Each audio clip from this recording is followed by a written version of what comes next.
talking to you from chilly New York, but I'm very glad to hear about your walk against warming in Australia, because the public is going to really have to get involved in this problem if we're going to solve the global warming problem. The effects of global warming are going to be enormous, especially for our children's generation and their children. And it's much easier for government to continue to go along with business as usual. If we do that, it will be disastrous for future generations.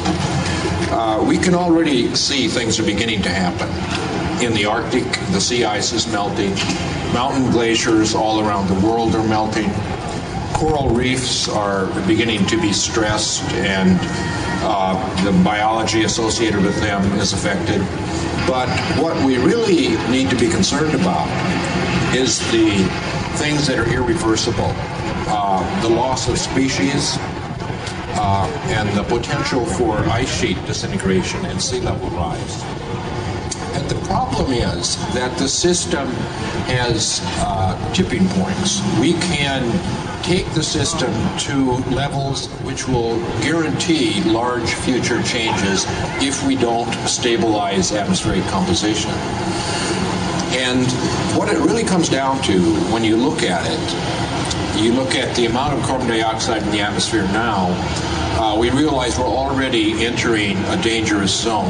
And if we look at the fossil fuel reservoirs, coal, oil, and gas, we realize that the thing that we have to affect is coal. We've already used half of the oil, and it's very hard to prevent using the rest of that. But the real issue is coal. We're going to have a moratorium on new coal-fired power plants and then phase out over the next few decades coal emissions. Either we stop using coal and leave it in the ground, or else we capture the CO2 and sequester it. But yet the governments don't get that.